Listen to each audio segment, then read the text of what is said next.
À vous maintenant, José. Alors, lorsque la danseuse étoile met son talent au profit de la recherche, croyez-moi, elle mérite toute une ovation. Nathalie Buisson souffrait d'une tumeur au cerveau, on la disait condamnée, mais grâce aux recherches et aux interventions du docteur David Fortin, notre danseuse est remontée sur scène.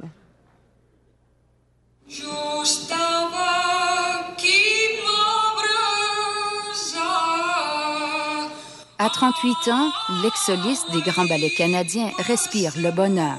2 enfants, une famille aimante, un havre de paix dans Rosemère. Jusqu'au jour où le malheur, la maladie frappe.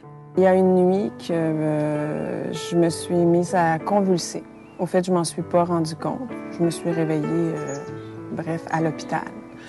Et où on m'a fait un scan et on m'a diagnostiqué une tumeur cérébrale frontale.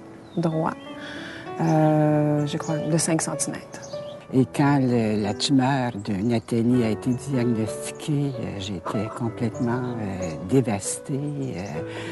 Je ne pouvais pas m'attendre à ça. Une fille qui, physiquement, elle a toujours été bien en forme. Cette nuit-là, je pourrais dire que ma vie a basculé.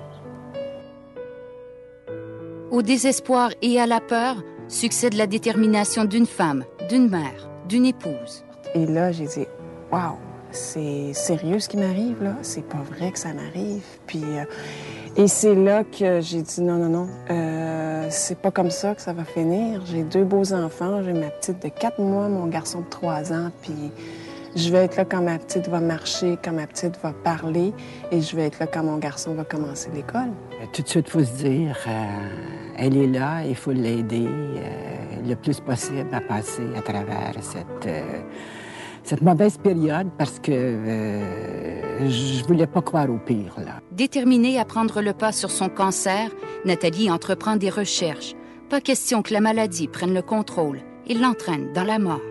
De différentes sources, on me parlait du docteur David Fortin et du CHU, qui se positionne en neurochirurgie, neuro-oncologie. Alors, j'ai dit, je vais aller au bout du monde. J'étais prête à tout vendre pour aller suivre les meilleurs traitements. Et finalement, le bout du monde s'est terminé à Sherbrooke. C'était la première fois qu'un médecin s'assoyait avec moi, me montrait mes images et m'expliquait ce qu'il en était.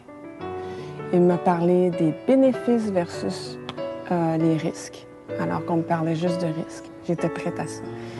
Et c'est là qu'on a pris la décision de faire une opération qui s'est très bien déroulée. Après un traitement révolutionnaire de sa tumeur cérébrale d'une grosseur de 5 cm, Nathalie voue une admiration toute particulière au docteur Fortin, qui lui a offert une 2e chance. À partir du moment où je me suis réveillée de mon opération, je me suis dit, il faudrait que je trouve une façon de remercier ce médecin incroyable. Quand elle m'a parlé de ce projet-là, elle a dit, je ne sais pas si je vais être capable de le faire. Et elle m'a même dit, et j'aimerais ça danser, retourner sur scène. Et je lui ai dit, Nathalie, tu vas le faire. La danse, tout d'un coup, prenait un sens, devenait le mobilisateur pour la cause du cancer cérébral. Moi, j'étais convaincue que c'était tellement bon pour son moral, que ça aide à reprendre ses forces, à reprendre ses énergies, autant physiques que morales. 2 ans plus tard, Nathalie Buisson a offert un premier spectacle bénéfice intitulé « Cœur en tête ». 50 000 $ ont été amassés pour permettre au docteur Fortin d'aller plus loin, encore. Il y a 10 ans, on ne pouvait pas faire de chimio. Maintenant, on a une autre arme que le docteur Fortin est en train de développer avec sa nouvelle technique de chimiothérapie qui traverse la barrière hémato-encéphalique. Et ça me donne beaucoup d'espoir. Donc, notre stratégie, c'est d'allonger la vie jusqu'à ce qu'on trouve d'autres outils. La vie est belle parce que je me suis dit qu'il fallait profiter de chaque instant. Alors, je la prends plus pour acquis.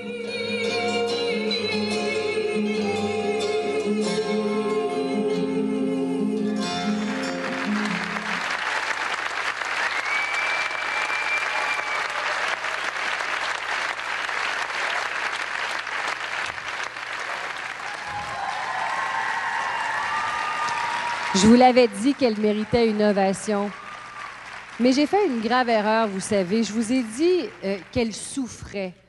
d'une tumeur au cerveau. Mais en fait, cette tumeur-là, Nathalie, elle est toujours là. Tu vis quotidiennement avec ça. Oui, effectivement.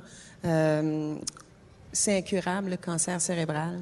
De là, toute ma motivation et mes démarches pour encourager la recherche, parce que pour nous, la recherche, c'est la seule façon de guérir du cancer cérébral. Mais tu es une battante, hein? Tu n'as jamais accepté ce diagnostic-là en disant, écoute, je suis condamnée, je vais me battre, là. C'est ce que je sens, moi, dans ton message.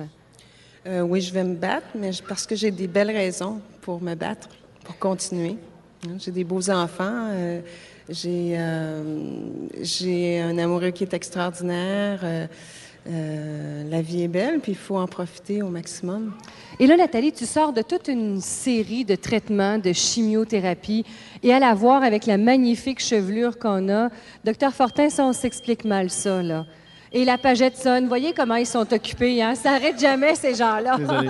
Et une chance pour nous, remarquez, là. On vous en remercie. Ça, c'est le bon timing classique, là. Mais moi, j'ai vu la chevelure de Nathalie tout à l'heure et on se posait la question. Elle était là à la coiffure, au maquillage. On se disait, mais mon Dieu, comment on a fait, là? Bien, en fait, les gens ont souvent une idée très péjorative de ce qu'est que subir des traitements de chimiothérapie. Je vous dirais que les traitements de chimiothérapie, à notre époque, sont beaucoup plus faciles que jadis. Les gens perdent moins leurs cheveux, ont moins de nausées, moins de vomissements. Qui plus est, on a des médicaments qui sont beaucoup plus efficaces pour contrôler ces vomissements-là. Donc, la chimiothérapie, c'est plus ce que ça a déjà été. Okay. Mais qu'est-ce qui l'attend, là? Qu'est-ce qui t'attend, Nathalie? Comment on compose avec ça maintenant? Bien, en fait, Nathalie finit sa chimiothérapie. On a, pour l'instant, je pense qu'on a le droit de dire, une excellente réponse. Et pour l'instant, on arrête la chimiothérapie puis on essaie de reprendre la vie normale. Bon, on a décidé de s'investir à fond en organisant une magnifique levée de fonds qui est le spectacle Cœur en tête. Veux-tu nous en parler un petit peu, Nathalie? Bien, au fait, c'est venu le jour où, pendant une rencontre avec le docteur Fortin, je lui demandais comment allait la recherche. Et il m'a répondu, la recherche va très bien, mais le financement va pas bien. Cette année, ça passe, ça casse. Alors, j'ai dit, ben j'ai peut-être un projet de fou pour vous. Puis, je pourrais organiser un événement bénéfice. Je viens du milieu de la danse. Je pourrais organiser un spectacle pour venir en aide au laboratoire. Alors, c'est parti de là. Une magnifique soirée, d'ailleurs, Docteur Fortin, que vous me disiez à l'instant. Ça a été super. En fait, je pense que tous les gens qui étaient là ont vraiment été impressionnés par le calibre de cette soirée-là. Et les gens ont donné, Nathalie, justement, à l'issue de cette soirée-là, un don de 50 000 $. Est-ce qu'on pourra avoir une deuxième édition rapidement? OK, je la prends. Le médecin va parler, là. Une deuxième édition, ce sera possible? On peut l'espérer? Oui, on peut l'espérer, sauf que là, Nathalie, elle a une mission, c'est de se reposer. Se reposer, penser à elle, penser à sa famille. On vous laisse aller. Quand ça sera réglé, peut-être on pourra en discuter. Ah, ben on la souhaite, cette deuxième édition, mais pour l'instant, Nathalie, on vous laisse aller. Merci infiniment. Portez-vous bien. Merci Dr. Fortin.